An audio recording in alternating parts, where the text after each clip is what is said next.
Welcome back, ladies and gentlemen, to Skyrim's Special Edition. My name's Camel, and this video is going to be a guide, a nighttime ghost tour for the spectral ancient Nordic sword, known as the Ghost Blade. Ooh. To acquire it, we will need to head to the ruin known as Anselvund. On the map, it can be found to the north of Riften, or to the south-southeast of Windhelm. And do not be fooled by its drab exterior. This dungeon is massive, twisting, and a subterranean labyrinth at the best of times. Shortly after entering, things will get interesting. I am Lua Alskaven.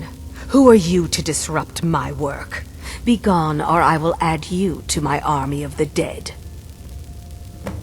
As we can see, as soon as we hear her speak, we get the miscellaneous quest to kill her. So we must take out Lua Alskaven and her hordes of necromancers and their enslaved Draugr. So be sure to come prepared for a lot of fighting with undead and also a lot of fighting with necromancers and mages. Now the first place you may get stuck is with these spinning stones. They need to go in this order: eagle, snake, whale, snake. Once that's done, we can pull this lever and continue on with the dungeon. 2 rooms later, in this big, large open room, at the back against the wall will be a plinth surrounded by candles. On this plinth is a key. We must pick up this key so we can unlock doors to, of course, get to the end of this long dungeon. In the final boss chamber, we will be fighting Fiori, along with Holgeir, and of course the necromancer herself, Lua Alskaven. But in reality, all we have to do is kill Lua Alskaven, and then the 2 undead will die. Or more, their spirits will be released.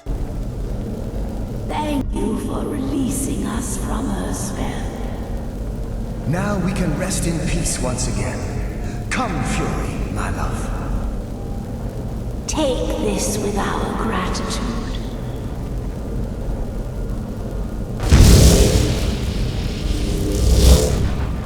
Now that Fiori and Holgeir are free, we have been rewarded with nothing other than the Ghost Blade itself. So now we have it, let's get our proton packs on and check it out. The Ghost Blade. It has a base damage of 8, which is on par with the base damage of a steel sword. It has a swing speed of 1, which is completely normal for a sword, despite the fact that the Ghost Blade has a very light weight. This leaves us with a damage per second of 8. It has a reach of 1. Its weight is 1, which makes it the lightest sword in the game and the second lightest weapon in the game. It has a value of 300, and to upgrade it, you will need the Arcane Blacksmithing perk, and in terms of material, you will need 3 ectoplasm. Sadly, it does not benefit from any smithing perk and cannot be improved beyond flawless unless you fortify your smithing skill above 100 with the use of enchantments and potions. And the enchantment does 3 points of extra damage, ignoring armor. Unfortunately, that enchantment is pretty bad. Ignoring armor is great, but 3 damage? I mean, come on. Anyway, the Ghost Blade is a translucent ancient Nord sword, which shares skins with the Draenheart sword. Enemies struck by the Ghost Blade will also briefly glow a kind of medium blue for a split second, an effect I do believe is unique to the Ghost Blade. It might be useful if you can get its damage high enough with smithing, as it is an amazingly light weapon, but unless you really go out of your way to make this good and usable, it's not something you'll probably use. It's definitely more of a collector's item, and for those collectors of you out there, don't place the Ghost Blade on a weapon rack or it will very likely disappear,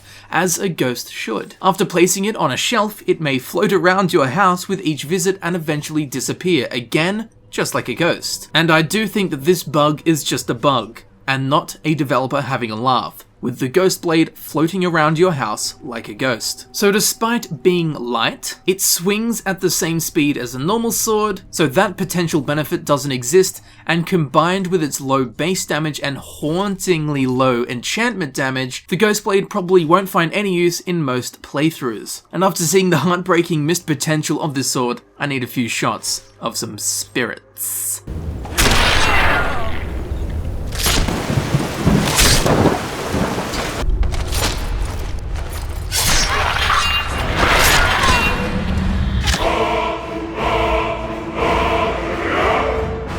And there you have it, ladies and gentlemen. I've been Camel as always, and this has been my guide for the Ghost Blade in Skyrim. I hope this video helped you in understanding how the weapon works and how it's pretty bad, and also how to acquire the weapon, of course. If you did enjoy this video and you would like to see guides similar to this one, please consider subscribing. If you do, be sure to hit the bell icon next to the subscribe button. You can also check out the playlist button on screen. This, of course, will take you directly to my Skyrim Special Edition Guides playlist, where you can select the videos that you wish to watch freely, or you can find singular links in the description as well. If you're into spookily bad jokes, be sure to follow me on Twitter. The link can also be found in the description, or you can search CamelWorks on Twitter. And with all that said, I would like to thank you very much for watching. It's been an absolute pleasure having you here with me, and I'll see you very shortly in the next video. I'll see you there in a second.